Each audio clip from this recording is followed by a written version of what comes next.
All right, Dean. So, just before we got started here today, our producer, Margot, was pointing out this. We were talking about some of our upcoming topics in this episode of TEC Bytes. Yes.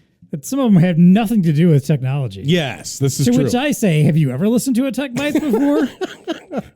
Have you not sat through these recordings? About half the time. He doesn't. He actually just hits the record button and just zones out for like He's playing Zelda or something. I don't know. It's like, I don't want to listen to these goobers. I can listen to them like 3 more times while I'm editing this thing. Yeah, Come on. Right. Yeah. I don't blame him. I get it.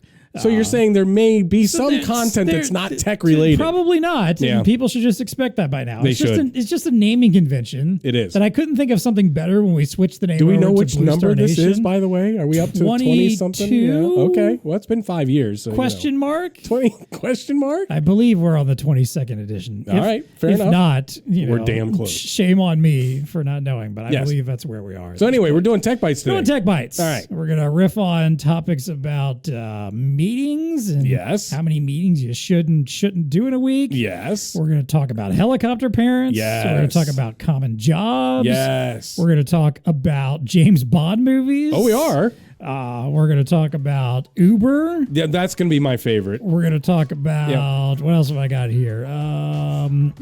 Beer. Beer? The best countries in the world. Can you tell we've not prepared very well for this? We got all kinds of stuff to talk about here. And concert tickets. There we go. Concert tickets. We got all kinds of fun The outrageous price, yes. It's TEC Bytes, folks. That's I'm John Martin. And I'm Dean Reverman. Welcome to BlueStar Nation.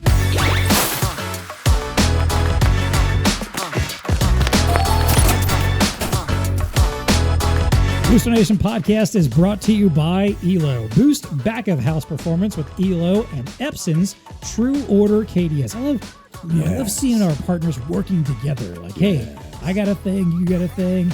And they're not doing you got my peanut butter, my chocolate, you got my chocolate and my peanut butter. Like, no, our chocolate and peanut butter works well together. There it is. The flexible ELO i-Series with Linux touchscreen computer and Backpack Linux PC are now available with Epson's True Order KDS software, delivering an intuitive, out-of-the-box kitchen display system designed to enhance efficiency and streamline order management. Build a smarter, connected kitchen by utilizing ELO's interactive designs to unite front and back-of-house operations within a single unified hardware platform, including POS, self-service, and table-side ordering.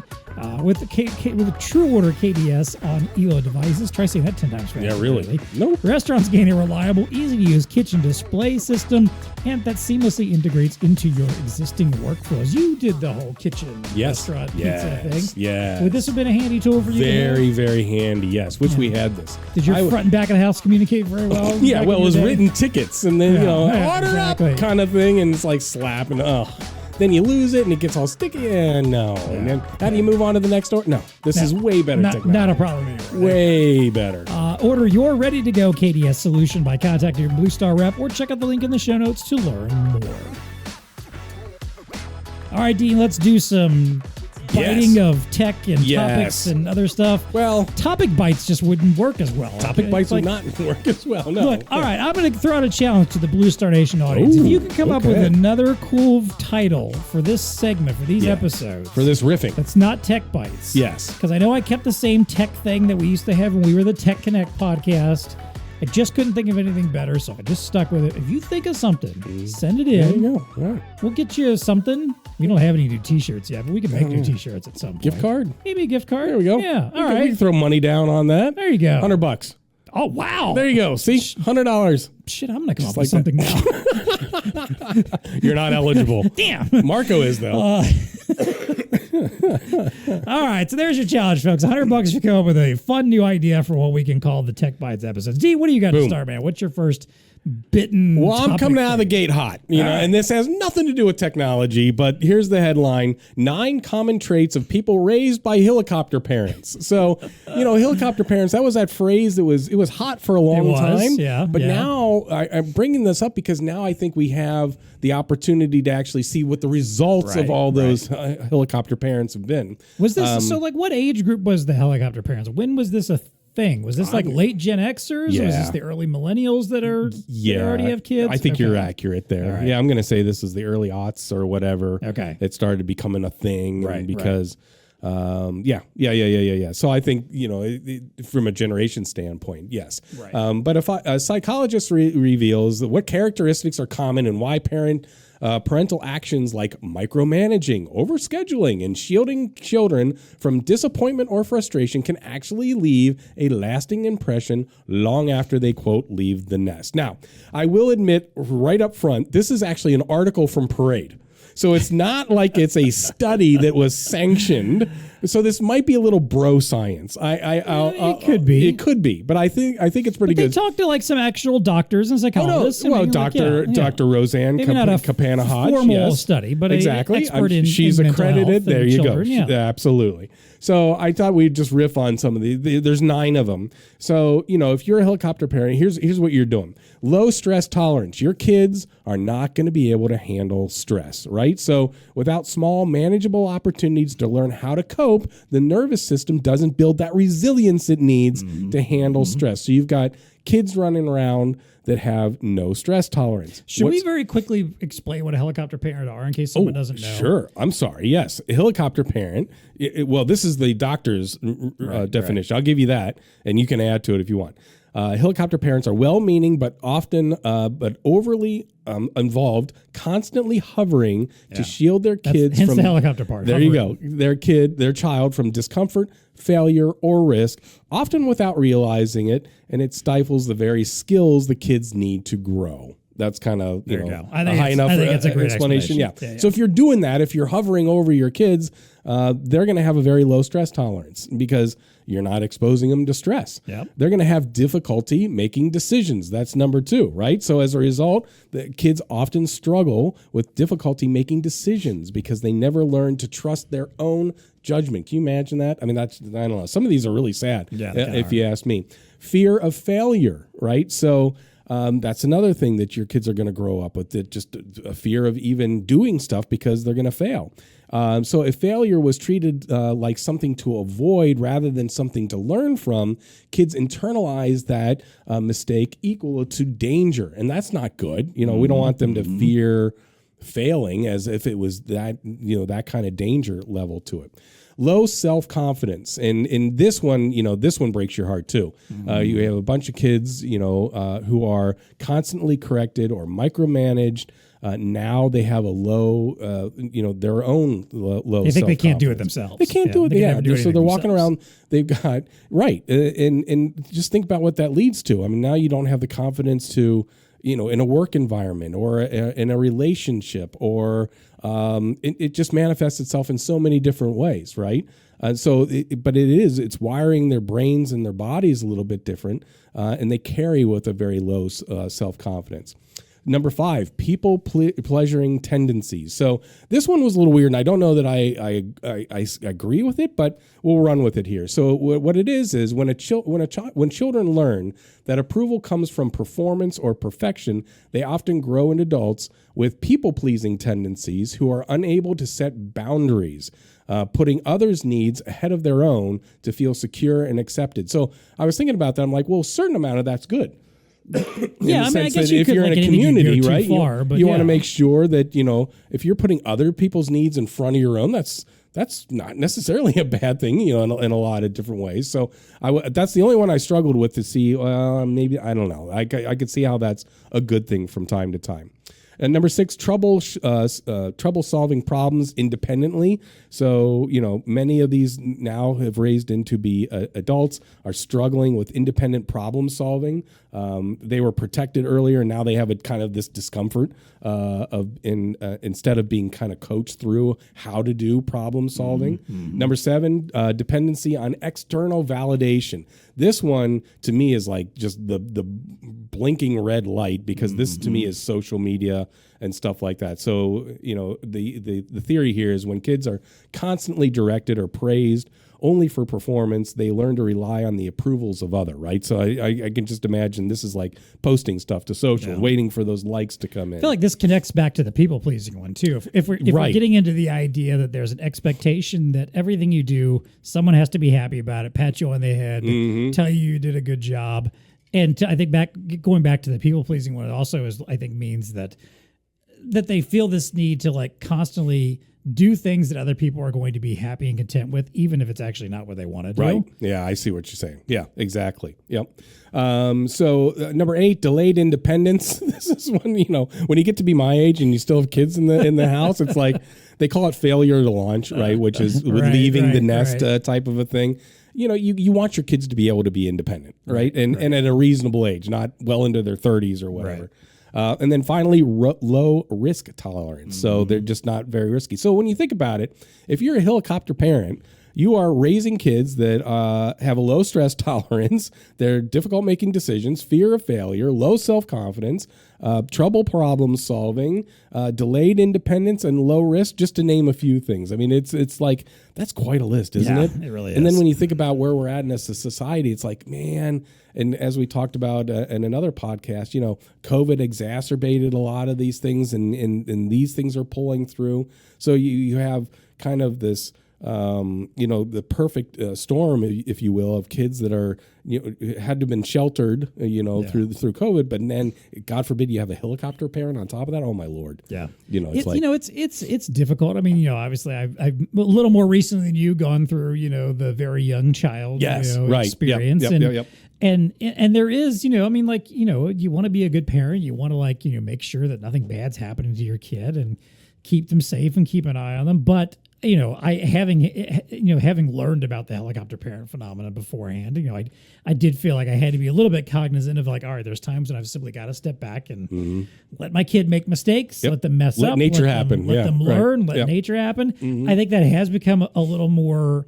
It's become a little easier to do lately now that my son has started getting out and about. Yes. And going and playing in the neighborhood. To your question, maybe what was the age group of the kid? When the helicoptering is happening, right? And does that have an impact? Like I said, they didn't cite a study. I would have liked to have looked into that because. When your kids are young, yes, you kind of have to be to a certain degree. I'm sorry, I don't want to let my kid fall down the steps. I got to do something about that. Yeah, right. But now Miles is getting to the age where you're going to detach a little bit. Right. Certainly, you don't want to be a helicopter parent by the time they're teens and stuff like that because they don't want that. You're probably not doing the right thing. And I think that is ultimately the problem. It's the parents that keep doing it. Right. At the point when children are starting to explore their independence and need to feel like they can problem solve and do some things. I'll just give you a simple example.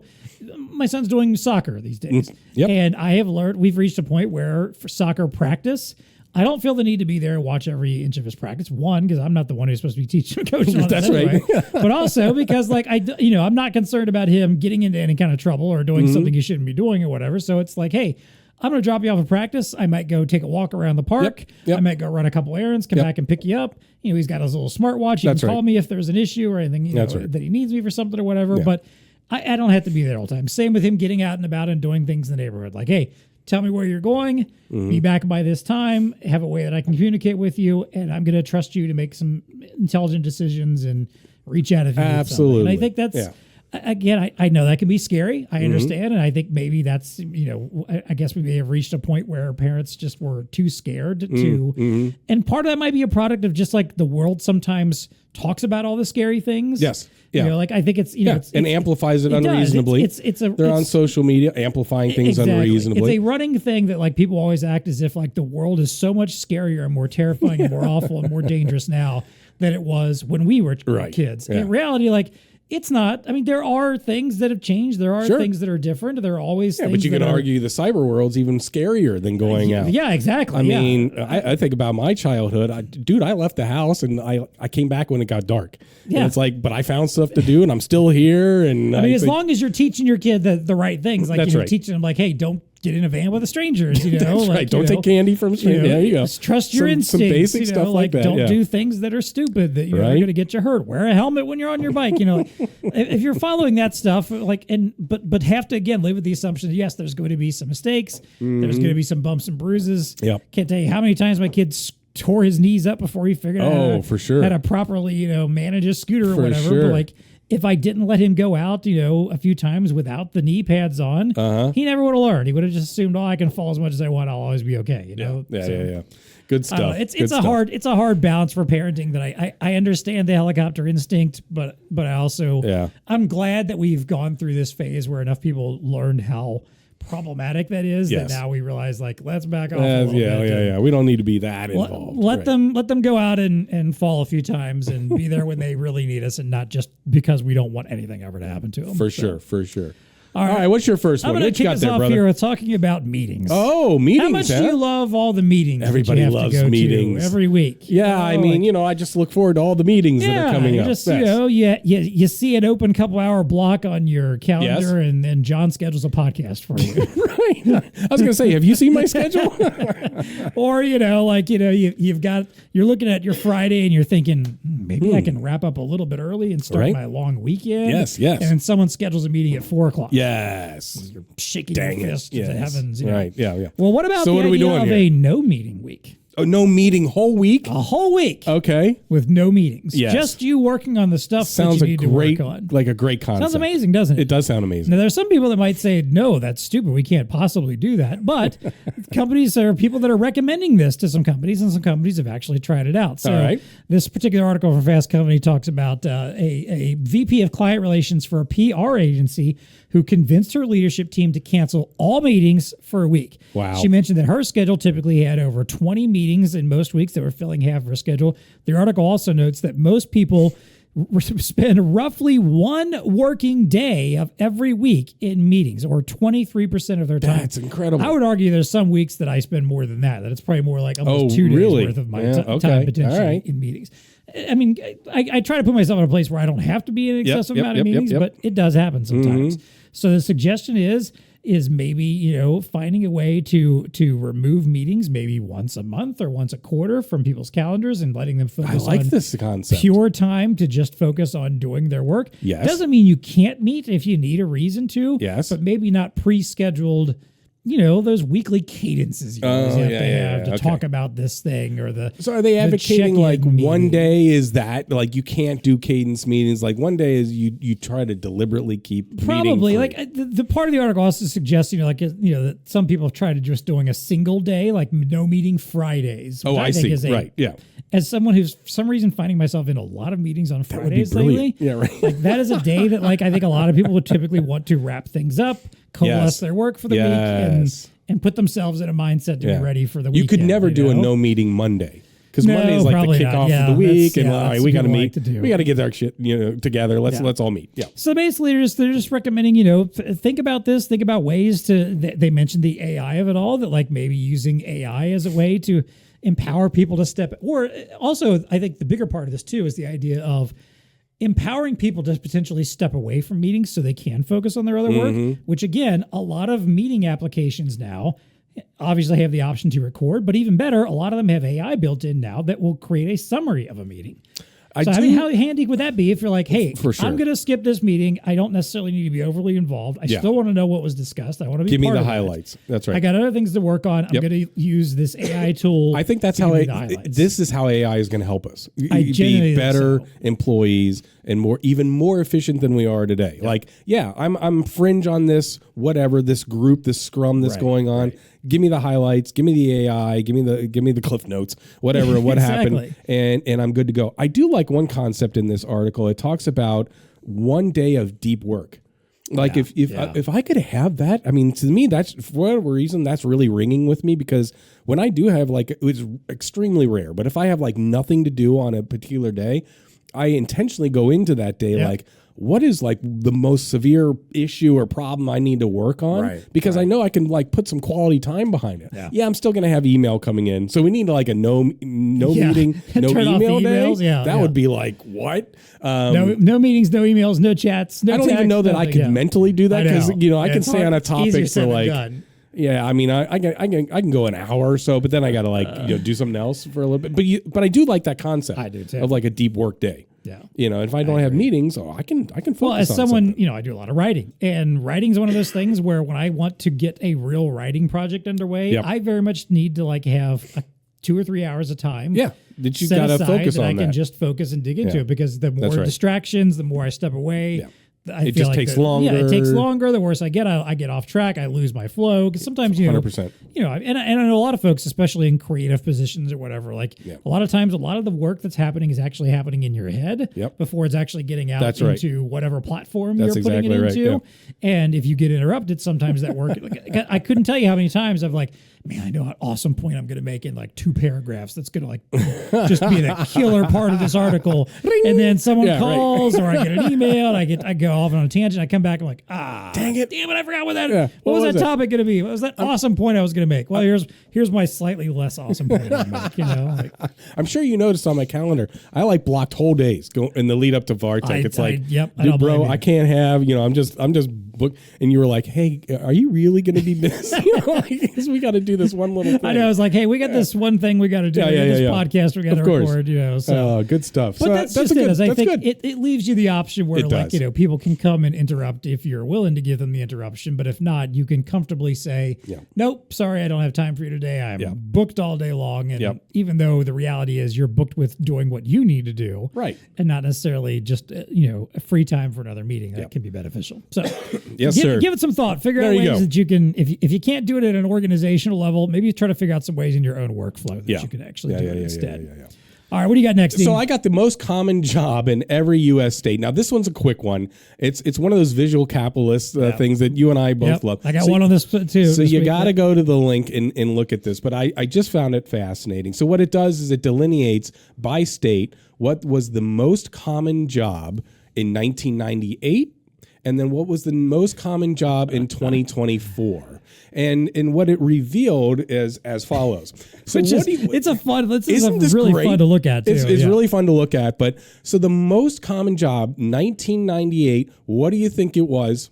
No matter what state you were in. Well, I'm looking at it. So you're looking at it. Okay. I'm looking at it now. But so retail salesperson was number one. In 39 of the 50 states that we live in, 39 of them, retail salesperson was the number one job in that state. Yeah. And so and the other one that was a big one you see on here a lot is cashier, which is kind of the same thing. Okay, sort of. That was my second point. So cashier is 11 states. In 1998, cashier was the most common job. So when you put together retail salesperson in 39 and cashier in 11. So if my math is correct, that's 49 of the states.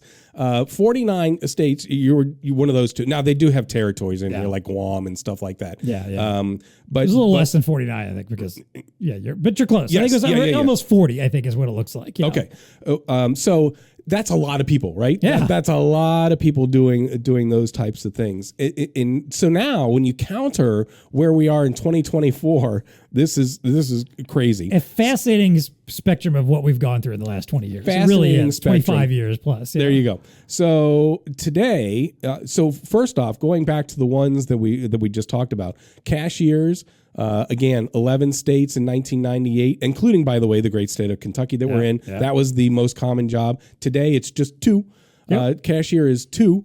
That's Iowa and Guam. Again, those are, but it's still crazy that is the most common job in Iowa today. Yeah. Is being a cashier. Yeah. There you go. There's a lot of retail they got there. A lot of retail. Or I guess restaurants, hospitality can be included in that too. Yep. So in 2024, now, what are the 2 most dominant common jobs? Weren't even on the list. Both of them were not even on the list in 1998. It is fast food worker and then home health aide. Yeah. So fast food worker comes in at 11, home health aide comes in at 9. Now the home health aide, at least that one makes sense because we got an aging population. Oh, they both make total sense. The fast food's fascinating because it's not like fast food didn't exist in the late 90s too. Is it just that we just have so many more fast food chains now? Or 100%. I think our lifestyles have completely changed. Maybe that's... I remember 1998, and it's like eating out was not as frequent as it is today. That's a good point. You did not have... Of course, you had McDonald's, you had Wendy's, but the amount there weren't like of 50 restaurants... different restaurants in every corner. Yeah. I mean, if you draw a 5-mile radius around my house, and I'm sure yours is the same, there have got to be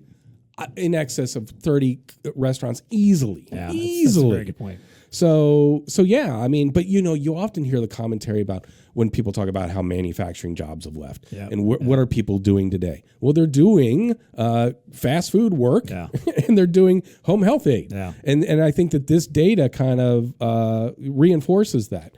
That's it. That's all I wanted to show you. But the empirical data is proving out the shifting of employment. And where things are going now. And there's overall just a lot more diversity in general too. Like, I mean, I know those were those top ones, but there was just a lot of other options. You still had retail sales, you had registered nurses.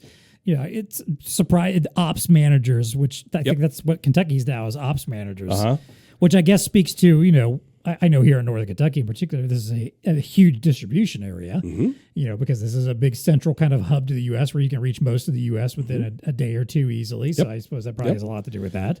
It's good to see, like Michigan, the most common job is an assembler. So that's kind of manufacturing of some degree. What do we got in Ohio? Oh, fast food worker. Yeah. So hence your 5 mile radius. There you go. Yeah. So anyway, I found it fascinating. It really that's is. the take on it. I also wanted to point out, because I was looking at the 1998 data, and I don't think there's any of those on the current list on this year. No, but there was at least like 4 or 5 states where general managers were the top, which I'm like, Nebraska, general manager. Yeah, what does that mean? Texas? like what does that mean when you have so many people that are managers? Right. There's more managers than than workers, salespeople and cashiers and stuff. Like that feels like you got a few too many chefs in the kitchen there in some of those places. Are those union heavy states? Let's take a look here. I don't need to go to Connecticut, Delaware. So you got some New England states, Nebraska, Idaho, Texas, Illinois, Nebraska, Texas. Yeah, I don't maybe know. Not. Okay. It's pretty much a hodgepodge. It is a hodgepodge. Yeah, that's fascinating. So there you go. There's the most common job. What you got next, brother? I love those things. All right, well, I'm not going to do my venture capitalist one just yet. I'm going to save that for a moment. But I'm going to quickly, let's do something fun here. Me, I'm a big fan of a good list, especially a good entertainment list. Yes. So we've got a list from Rotten Tomatoes of all 27 James Bond movies ranked by their tomato meter rating. Yes, okay. Essentially where they compile all of the critics' ratings for a film and give an overall percentage of how fresh the film is based on the ratings of folks. Marco, cue that 007 music, but go ahead. Dun, dun, dun, dun, dun, dun, dun. Yes. We probably just got a copyright violation. Really. All right, I'm going to run through quickly let's do the top 10 here. Okay. Because I think most people, if you're a James Bond fan, would probably agree on most of these movies. Number one, Goldfinger. That's always been held up as like the number one of all? The quote gold standard of Bond films typically. If you're a fan of the classic era and the Sean Connery ones, Goldfinger is usually the one that most people cite as the best. All right. From Russia with Love, which was the second Bond film. That's one, some people sometimes are surprised by that, but I will stand by that one as being one of my absolute favorites of the old ones of too. the genre. Okay. Dr. No at number 3. I'm not as sure about that one. I mean, like it was the first one, and it's one that compared to some is that really the first one? I didn't know that. Compared to some of the later entries, is not nearly as great as some of the later entries. Maybe it's there because it was number one. I guess. Kind of kicked it off. It sets the template for the Bond franchise, and and obviously was iconic enough to turn this into this epic long franchise that's been running for decades.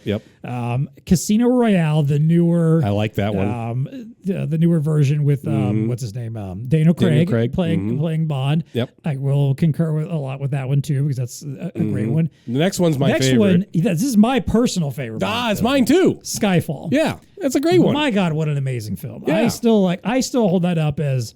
I don't care if it's a Bond film or a movie. If you're interested in Bond at all, you can watch this movie and appreciate just how ridiculously amazing this movie is. It is my favorite. I should have been number one if you asked me. But anyway, yes. I concur. Then we've got Thunderball, which is another one of the classic Sean Connery ones. No Time to Die. Another of the Daniel Craig entries. I don't think it was one of the better ones. Was that the last one? That was the last of the Daniel Craig. Pretty epic, finale for the Daniel Craig films, and an epic way to end kind of a segment of the Bond franchise. That's true. One of the best, I don't think. The Spy Who Loved Me. This is the first one that featured Roger Moore. Yes. Whose entries tend to be a little bit more on the kind of the sillier and goofier side. Yes. But some of them are not without their charm, in the late 70s and 80s. Yep. Number 9, On Her Majesty's Secret Service. Never seen it. This is one of the little known ones. I don't know and this one of the one. lesser known ones. It was the only entry with George Lazenby playing James Bond. Don't even know who that is. This was when Sean Connery walked away from the franchise briefly because they weren't paying him enough, I guess, or just wasn't interested in doing it anymore. Dude, I'm looking at a picture of George right now. He does not look like a Bond to me. But not necessarily, but I will say this is an incredibly good Bond movie. Oh, is it really? It honestly is, because it is. All right. It is one of the first ones, the modern Daniel Craig ones leaned a lot more into the heavy weight of being Bond, and a lot more of the drama, there's a lot more gravitas to it. Not just playing around with the gadgets and girls and all that stuff like a lot of the old worlds on his shoulders. Right, exactly. Right, yeah. This Bond movie, this George Lazenby one, On Her Majesty's Secret Service, also had a lot of that feel. Oh, okay. Bond actually gets married in this movie. What? Yeah, spoiler alert. But what? There's a full pivotal love interest. Yes. Wow. There's a lot of nuance to this film. Now I got to see this one. That some of them did not actually have. And it also Service. has an absolutely tragic ending to it too. So, jeez, okay. I highly recommend it. It honestly is a great Bond film that most people don't know about because it's not one of the classic, 4 Bonds that have been out there. I guess 5 technically. Yep. And at number 10, GoldenEye, which kind of brought Bond back into the public consciousness again when Pierce Brosnan took over the role in the mid-90s. I thought he did a great job. That is, I mean, I do like GoldenEye. Those movies, was a good movie. Those movies progressively got worse too, but I will say that one was a fun one. So where did let's jump to the bottom of the list real quick. At dead last is actually the original Casino Royale, which most people don't know this existed because it's actually somewhat of a parody film that was made with Peter Sellers and David Niven were both in it. And actually, some people that were in the Bond movies showed up in this too. But it's actually a parody making fun of Bond movies. Oh. But that took the story from the original Bond book, the same one that Daniel Craig did with the remake of, essentially, or the actual version of. So, again, that's more of an unofficial one. So, if you were looking at the official Bond movies, dead last is A View to a Kill, which I would kind of have to agree is probably it's definitely the worst of the Roger Moore entries. Yeah. It is very goofball and cheesy, very much a mid-'80s film. And lives up to its reputation. With the theme song by Duran Duran. Yes. Which let's be honest, the Bond movies usually have great theme songs. That's a classic, iconic thing of the series, and that is probably one of the worst themes. Man. So there you go. As always, we always dump all these links to this stuff. Check out the list. Let us know what your favorite Bond film is. There's a lot of them on there. I got to go back and rewatch some. I've seen every single one of them. I love the Bond franchise. It's a lot of fun. Yep. Although I guess I don't know. I think we briefly have talked about this, that Amazon now owns the Bond franchise. Oh, I didn't know that. Which I have conflicted feelings about because MGM finally, like Amazon bought MGM, and the Broccoli family, who has owned the Bond franchise for a very long time, were very adamant about not wanting Amazon to have anything to do with it. But I guess they got the right paycheck to do it. However, I think the Amazon announced that their first new Bond director, if I believe it's the because they're coming out with a new one, aren't they? They're obviously, I mean, shit, they're gonna make as many Bond movies as they possibly can. Just this template never gets old. I think the new one, if I recall, is Denis Villeneuve, who just recently directed the 2 Dune films and has got a third one coming out soon. He's known for Blade Runner 2049, Sicario, He's one of my absolute favorite current directors. I'm a little more excited now that he's on board and jumping into this, even with the Amazon of it, which somebody pointed out on a podcast list the other day, come on, we know what's going to happen. Is at some point, Q is going to be delivering gadgets by Amazon drones. That's right. To James Bond. We know that's going to happen. There's going to be the product placement of some sort. Exactly. Yeah. So just buck up and accept it. Expect that to happen, and hopefully we get a good film because we got a fantastic director. All right, what's next on your list, bud? Visualizing concert ticket inflation. So are you a concert goer? So this doesn't really ring a lot with me. Yes, I know. But I did want to pick up on it because I do feel like this is getting a little bit out of hand. And I feel bad for people that do like to go to concerts. And then you think about how ridiculously expensive, and this kind of quantifies that. So the article starts off talking about Taylor Swift and the 20 month era tour.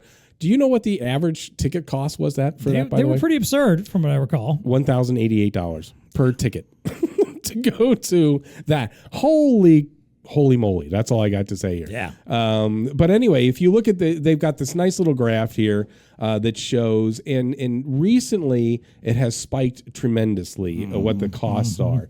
So back in 2021, just as recently as that, tickets were down to $88 on average, which to me that's about where I'm at. And I'm going to ask you about what you would pay. But now we're Zoom, it goes back up. Now we're at like $135, $140 is where we are for an average price of a concert ticket. So people are still going to concerts, though. Yeah. It points out that there were 151 million people that went to shows last year. It's a 50% increase in attendance from the time in 2019. So people are going.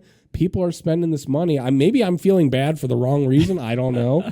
But this is me, because I can think back. My threshold, I guess, is like the 80s. In the 1980s, for example, they call out Bruce Springsteen. In 1976, a Bruce Springsteen fan could have gone and seen Bruce for $8. Adjusted for inflation today, that's a $44 ticket. Which still is absurdly cheap. But that's where I'm at in my head. Right. That's what I'm saying is like I haven't moved off of that. Right. In 1988, during the Tunnel of Love tour, you could have gotten a ticket for $22. Not bad.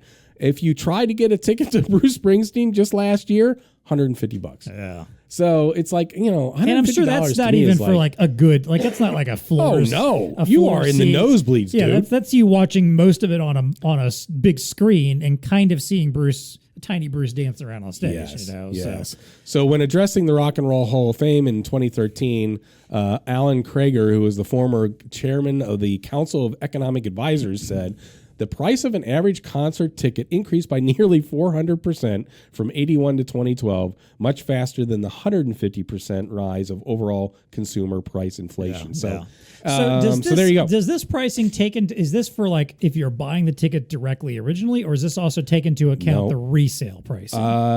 Because obviously we know that's a huge issue. That is a huge issue. Where people are gobbling up seats. Correct. And then reselling them for 3-4 times face value. It does get into the whole StubHub, SeatGeek, and the issues there. I guess Ticketmaster is, of course, under some kind of law suit or something like that. Yeah, there's a huge for that. So it doesn't really go into. I would assume this is the price after all of that. I think so, because I noticed on this where they called the Eras Tour particularly, it said extremely high demand and limited seats led to price gouging and resale ticket sites like StubHub and SeatGeek. Yeah. Here's my take on this. Like, I don't go to concerts that much anymore. I've just reached that age where like it's a little more taxing than I'd like it to be. That's right. I tried to get tickets to the Oasis reunion tour. Yes. I could. Unfortunately, I was literally getting on a plane while I was trying to get tickets. So I was in a queue and just could not get to. I don't think I would have gotten to them anyway. I would have paid high value for those because it's my favorite band. Your favorite band. And it's a one of a kind iconic So thing. yeah, you had gone $200 for a ticket like that, a good seat. I will say, like, if you are someone that just likes to go to a lot of concerts, I think you can still get to a lot of like, fairly lesser known bands on the cheap. Yes. But I think I guess it depends on how much you value seeing. Like, I understand, like, if you're a Taylor Swift fan and you wanted to go see the Eras Tour and Taylor put on a ridiculously lengthy, cool show. Like I've watched the concert video, like it's amazing. Like it's, it would have been an epic experience to attend one of those shows. I can understand feeling a desire to pay. I feel like you would get something out of it that you wanted to get out of it for the price you paid, most likely. I can't imagine too many people were like, that wasn't worth whatever I spent. That was $1,000 now. Okay, well, again, that was, yes. To me, that sounds like, okay, I know you got another point, but $250 ticket? Okay.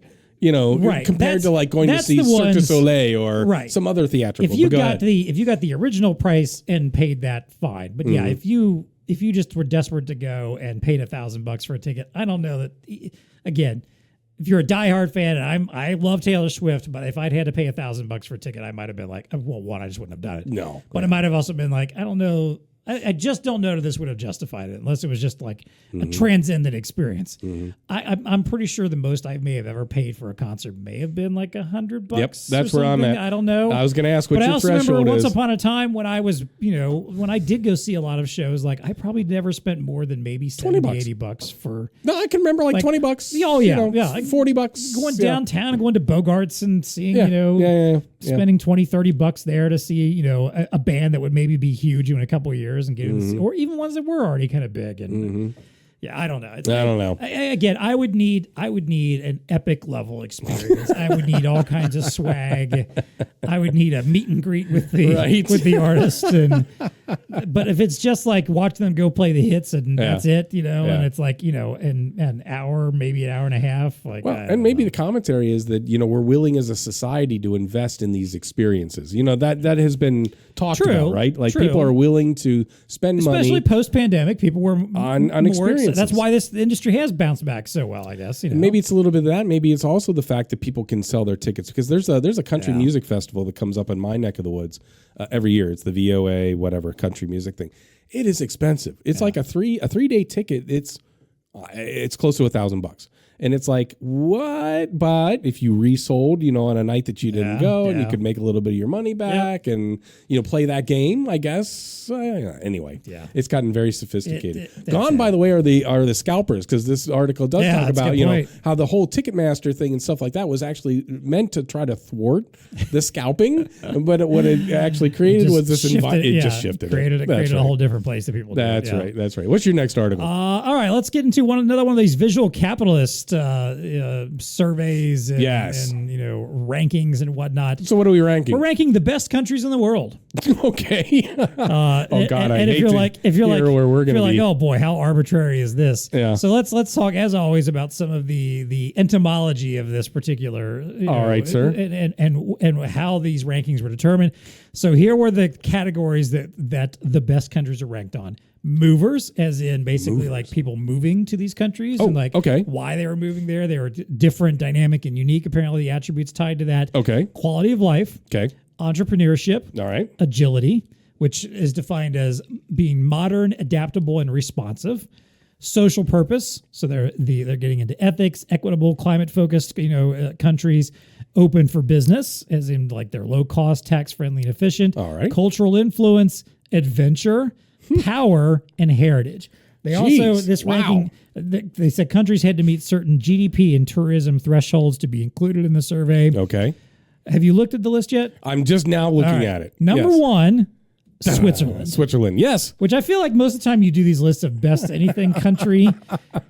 A Nordic, something in that region is almost always at the top or near the top of these lists. And number two is Japan. That's a little surprising. And maybe you didn't expect this, but number three is the U.S. I'm glad to see that. Yes. We're not as far down as you might have thought. Yes. Well, when you take into some of those considerations in the weight, I thought, yes, we would rank pretty high there. But go ahead. Yeah, that's true. I guess again, it's all a matter of like the ranking structure and how people feel about these things. Yep. You've got Canada at 4, Australia at 5, Sweden 6, Germany 7, UK 8, New Zealand 9, Denmark 10. I will say, like, I look at this list and like all these are places that I wouldn't be opposed to living in or visiting, or places that I find would be fascinating places to go and visit and be interested in. So, but so far it's Japan, U.S., and Europe. Yeah. That's what we've named off. China comes in and at Canada. 16. Canada gets the slot in here. So, now China comes in at 16. Really? I mean, people are moving there? I don't know. I guess some people like that. China's one of those places that, like, I know obviously we have a lot of, reasons to be, concerned about China. Yeah. But, at some point my TikTok algorithm got into a place of like, and granted, obviously I don't even have TikTok. You can talk about the China of all this, of course, yes. like basically showing you all like scenic places in China and like, and my God, there is some absolutely beautiful, stunning. Yeah. Places that I'm like, it's a shame that China is a country that is not one that's particularly friendly to the U.S. or friendly to some of the things that we value, right? Because there's some amazing places that people would love to go to and experience and visit in China. So yes, UAE. We're going to that hot place? I don't know. I mean, I guess it just depends on you what your threshold of things are. But I mean, like I said, Qatar's on when here, you get into some of these rankings, like I don't know, like quality of life. I mean, I guess if you're the rich business person that can afford to live in some of these places or are enriched by living in these places, I suppose you might have a little bit of a stronger feeling on. I'm glad to see Russia's kind of low, 36. So Yeah. You got a dictator, and I don't think and it's really particularly vibing with what what they've got going on over there, unfortunately. So yeah. So for what qualified at the bottom of their list is South Africa, Morocco, Malaysia, Poland, and Russia were the last. There you go. The bottom 5 from bottom up. So we're not moving there, right? No, but not we're so much moving yet. to Switzerland. I'm good with that. Yeah, I mean, at least I'd love to go visit there sometime. It's beautiful. I mean, everything you hear about the place just sounds freaking amazing. It's beautiful. So, yeah. You would love it. What do you got next, Dean? So this is just it's one of those ones that made me chuckle, and so I had to throw it on here. It has nothing to do with technology, except for the fact that I guess Uber is one of those tech companies, right? It's like really has built themselves. So the article is around the 2025 Uber Lost and Found Index. And so if you go into this, and you should, it lists, the 50 most unique items lost. It'll also give you, and we'll run through these, it'll also give you like what the most common things are that are forgotten, what cities are the most forgotten or forgetful cities. But you just got, I'm just going to go down this list of unique items. And because some of it's like, you just got to pause and say some of these are what? Awesome. So some of them are just downright funny. I'm going to start from the head end here. Mannequin head with human hair. Okay. Viking drinking horn. Ghostbuster ghost trap. Chainsaw. That's cool. Now I'm going to stop on a chainsaw. Who leaves a chainsaw in an Uber? Takes a chainsaw in an Uber? There you go. I mean, I don't know. Is it someone like Juggler that juggles chainsaws or something? And also, but to your point, like, how do you forget this stuff? How do you forget it? Exactly. Like, it's one thing you're going to see that's a common theme coming up here. It's one thing to like leave your wallet or some small item or something you stick in the floor on the passenger side and forget about. Absolutely. Or whatever. Yeah. Well, I mean, okay, so I'll divert real quick to the top 10 things of most forgotten. These are all understandable. Your phone. A wallet, the keys, luggage, maybe. I get all those. Headphones, glasses, passport, your vape, a water bottle. Yeah. There's your top 10. Those all seem wildly reasonable. I assume water bottle, they mean like a bespoke water bottle, like not just a random plastic bottle of water, because I'm like, who cares? But it's like a personal. But how are you leaving your urinal in an Uber? That is number 8. Who's taking a urinal into an Uber? Well, now, if you were an Uber driver and someone approached you to get in with a urinal, how would you feel about that? Would you? I mean, I guess a fare is a fare if you want the business, But it's like, you know what? You got me thinking. These poor Uber drivers. Look what they have to deal with. I know they have to deal with sticky boob bras that are left in the back. They're thinking. Then you get weird stuff like aviation headset. If you own a plane. Or if you're a pilot of a plane, I mean, you probably understand there's a pretty high value to something like that. You're not leaving an aviation headset because you want to. The Shrek ears, okay. The Bermuda shorts, okay. Okay, hang on. Go ahead. 2 mattresses. Okay, that's where I was gonna. Yeah, how do you even leave 2 mattresses in an Uber? I'm gonna assume that part of the leaving stuff in an Uber includes something you might leave in the trunk. Since we had luggage on there as a common one, that some of this has to be something you put in someone. But first there is of all, no mattress that would. Yeah, exactly. Well, I mean, I guess if you get those like rolled up mattresses that you get like the mail order mattress, I suppose if you got an Escalade for your Uber ride, maybe you could squeeze a couple of those in the back. But again, you did that. Right. How did you forget that? Right. Like, I'm at my destination. I know I put these 2 big mattresses in this thing. It probably took like 5 minutes to get them loaded up. My Uber driver is like, what? Yeah, I'm just going to leave these mattresses There's probably conversation here. that happened around that, but I'm just going to get out of my destination and leave. Yeah. Well, maybe that explains the next one, which are 15 hookahs that were left. I guess if you're high as a kite, maybe you're going to... If you indulged before you got in, I can understand that, yeah. Aquarium, witch's broom, a unicycle. If you're a unicyclist, why are you leaving your unicycle in 100 DVDs? You got bouquets, you got sea moss, you got bobbleheads, a plunger. So I'm just hoping that wasn't used. Maybe if it was a new plunger, I'm good with that. If it was a used plunger, I got an issue with I mean, that. like some of these are kind of small, simple items. I'm like, whatever. Like They are. Like, but how do you leave a hoverboard with a mini fridge? Yeah. Okay. See, again. I mean, how do you do that? Like divorce papers. All right. I mean, it is quirky, obviously, but like whatever. Boiled eggs and a candle? What? I hope that was like a good scented candle that was lit to cover up the smell of the boiled eggs. Yes, yes. So. Well, my last one that really has got me perplexed: 10 live lobsters. How does somebody leave 10 live lobsters in an Uber? That poor Ubers. Or they had a great meal that night. That's true. Yeah, I'm taking that home. I'm boiling that. If you're gonna leave 10 lobsters in my car, my Uber, I'm going to take it. I'm going to do something with that. So anyway, it's just one of those lists where you find yourself chuckling like this is too good. But if you're forgetting a lot, you probably live in New York City, Miami, Chicago, LA. These all make sense, right? These are the big cities where most of this stuff is Newark, New Jersey. I mean, not that it's not a small city, but still. Like, so check out the list of unique items in the Uber Lost and Found. And tell us if you lost anything interesting in, you go. in an Uber ride. Yeah. So what's your last one? What you got? Are we talking beer? We're doing beer. Wait, I got two more here. Oh, you got two more? Do I? How did I get two? Oh, no. Never mind. I'm looking at my, what's on my radar. Yes. Yeah, again, we're kind of playing this one by the seat of our pants here. All right. Okay, beer. Let's talk about what the best-selling beer is in the U.S. And survey says? You might be surprised by this. It is Michelob Ultra. That's very surprising. So, as this article points out, once upon a time it was Bud Light. Yes. But then we had, kind of a silly backlash from Bud Light because of some of their partnerships, whatever. Yep. Now, here, I did not know this, but Bud Light got unseated by Modelo Especial. Yes. Which, I'll be honest, is a beer that I'm not sure that I've ever drank. Maybe once or twice. Really? It's not, I don't know. It's not one I've ever just sought out. All right, fair enough. But now Michelob Ultra has taken over. Now, I'm going to say something that some people might find very controversial, especially if you're a fan of beer. I love Mich Ultra. Oh, wow. It is my go-to. What? Simple, light, everyday beer. Does it have to be summertime? It could be any time, any season. It can be any time. Okay. So it has become like, I was never a big fan of Bud Light or Miller Lite or anyway. Coors Light I could drink from time to time. I got past my craft beer phase. I still do enjoy, sometimes I'll get the Sam Adams, multi-packs or whatever, seasonal beers. I've been working through some of those right now, the Oktoberfest and the Jacko pumpkin beer stuff. I love some of that stuff.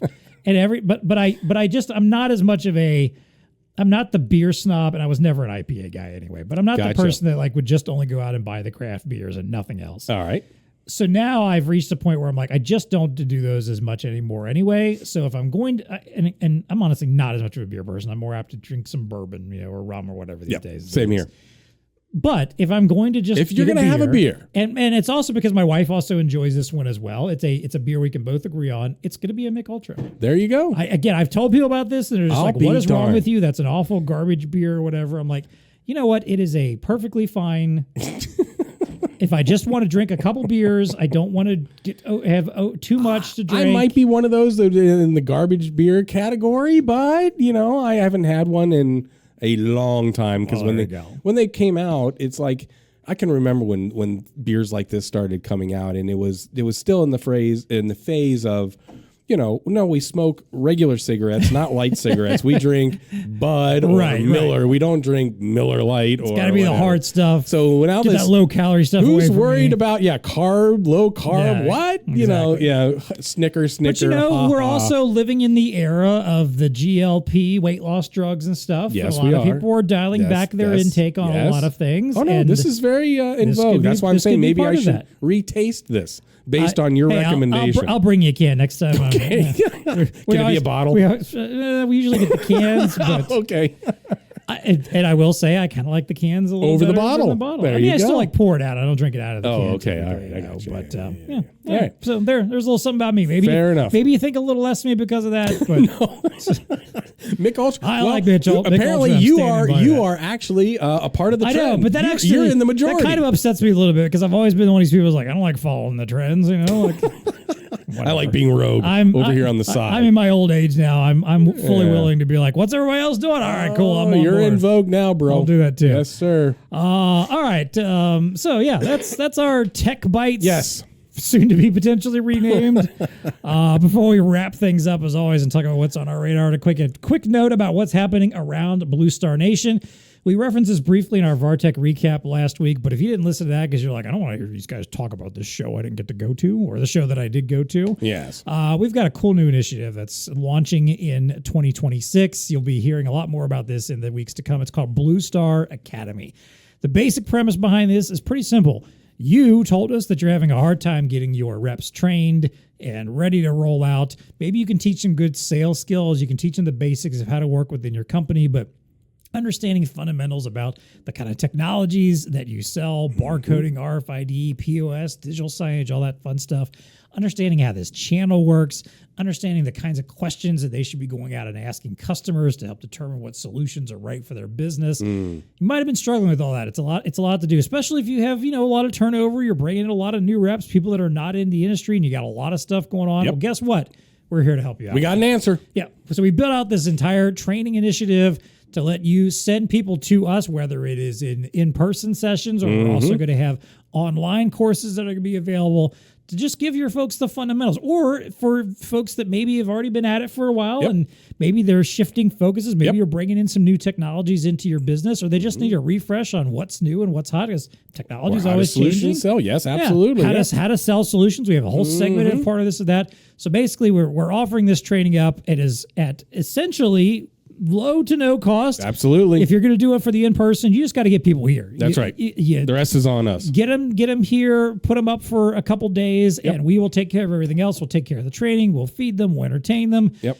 Day and a half worth of training. Good stuff. Really good stuff. We brought in Mike Monticello from DevPro Journal to help out with this. He hit the ground running hard, has built out some amazing stuff. We did a demo training a month or so back.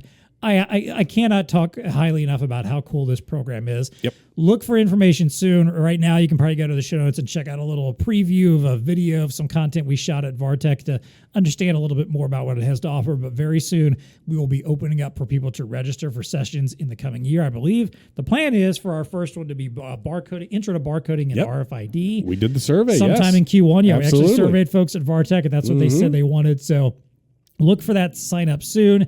We're going to try to spread this across regions. And again, we'll have some stuff available online. Please keep in touch with us. If you have questions, if you are looking for something in particular, don't hesitate to reach out. We want to help your folks move from rookies to revenue generators. Bingo. Faster. That's the more important part there. Yes. So BlueStar Academy coming soon to you. Hey, while you're out there poking around and checking out all that stuff, take a moment to help us out on the podcast, as always, by leaving us a comment, hitting the like button if you're watching on YouTube, subscribing to our YouTube channel, leave us a rating and review, and subscribe. And turn on that automatic download button if you're on a podcast platform of your choice, Apple Podcasts. Turn it on, baby. You put it on there so that every time a new episode comes out, download Boom, you got it.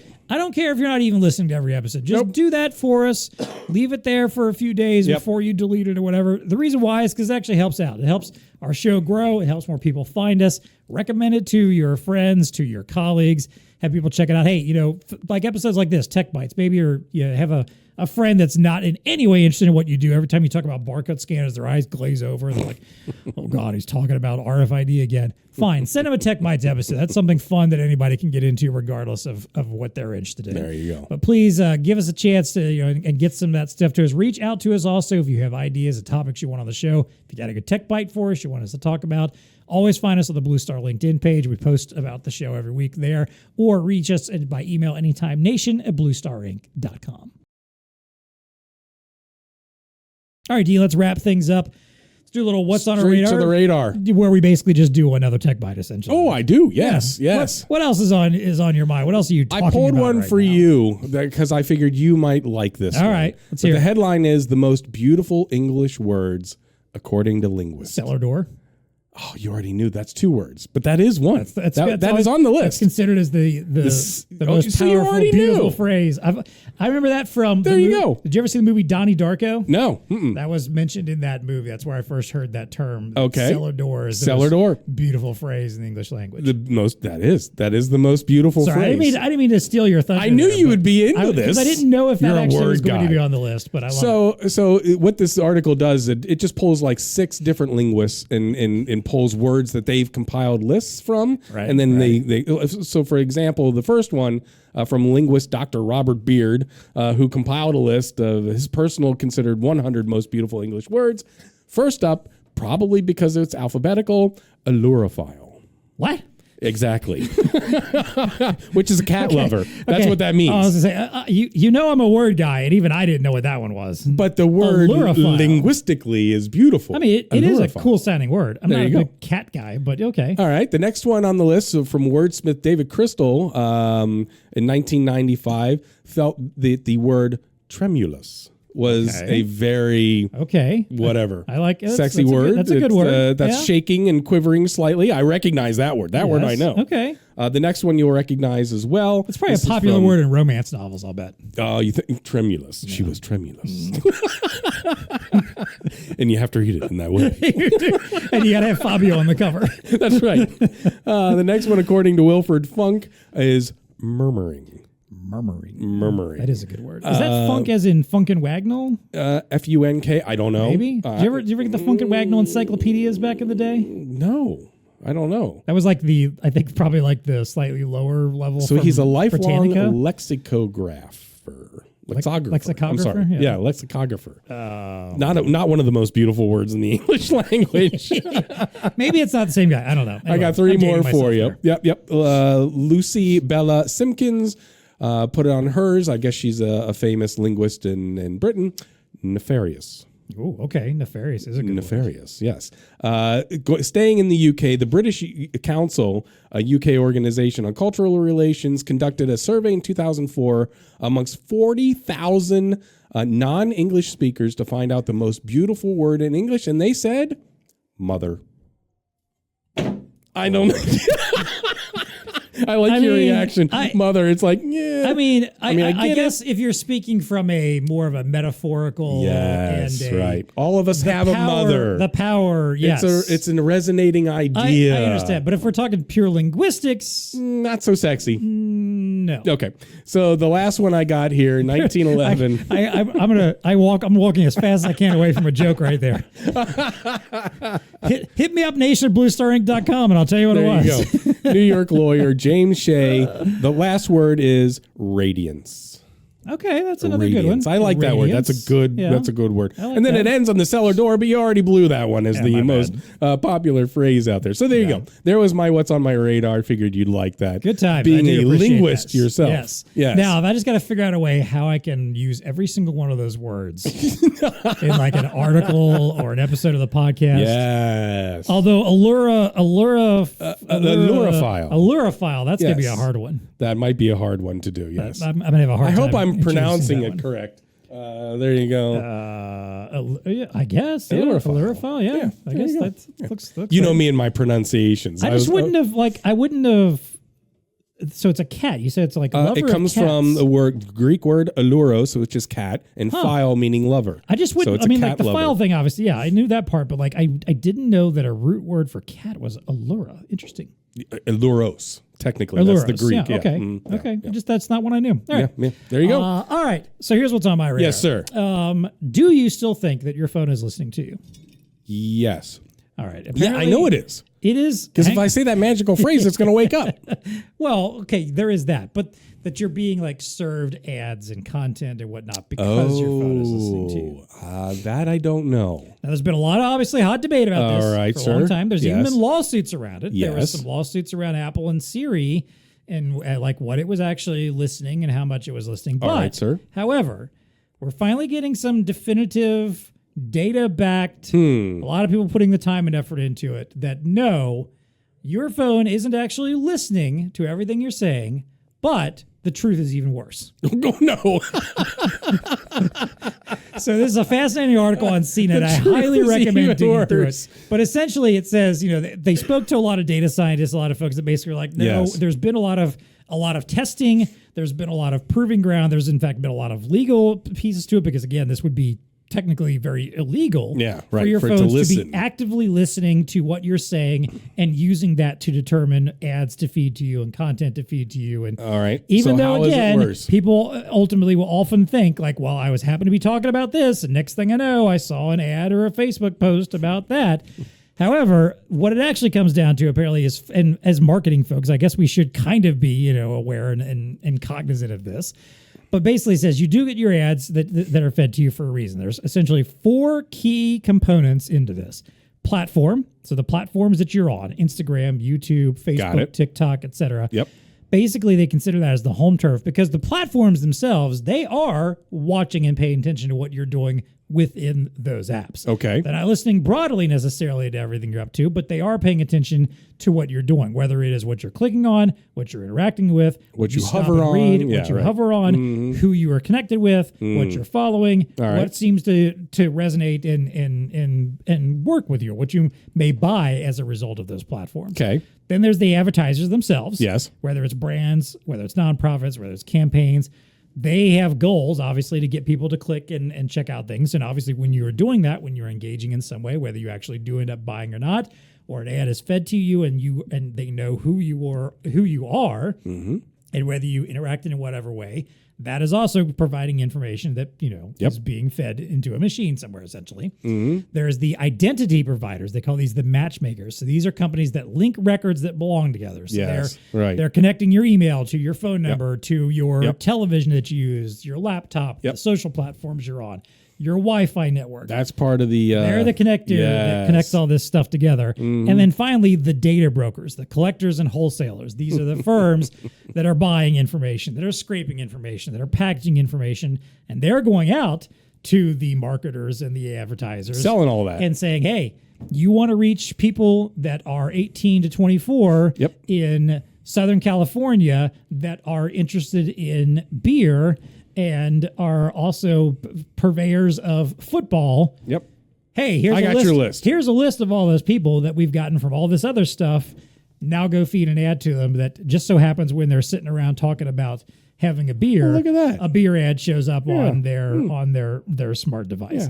Again, it wasn't because the device listened. It's because simply all this magic is happening behind it. Yes. It knows what you're doing. It knows what's happening at this time. And the advertisers have pinpointed you as someone to target. I mean, again, we're marketers. We do some of this stuff. When we go out and run campaigns, we're sometimes saying like, hey, I need to reach people in healthcare who are in this particular demographic and have these job titles and are interested in these things and have explored some of these topics. Let's go after them. Bam. There you go. Seems a bit nefarious, if I could use that word. Yes. Look at you bringing it back around. So maybe if you're an Allurophile, you might be getting fed a lot of information on like cat food or something, or places to go, take your cat to or something like that. So nice. There you go. There you go. You might still not believe this, and I think people are still going to have a lot of skepticism about whether the device still is listening. Skeptical I am. But it sounds like it's more of just a matter of all the stuff you're doing when you're on your devices and in your everyday life. And wicked data scientists behind it, pulling it all together. Yep. That's what's on our radar this week. There you have it. That is all the text that we are biting. Yes. Soon to be termed something else. I'm seriously, I'm all about that challenge. $100. Dean's put it out there. $100. Marco's already raising his hand. Mark's got an idea. He's going to make 5 or 6 fake email addresses. Yes, exactly. Submit different ones, yes. But I would love to hear what you guys have to suggest about that. I'd love to hear what your thoughts are on some of these things. Please reach out to us. We want to hear from you. We'll see you next time.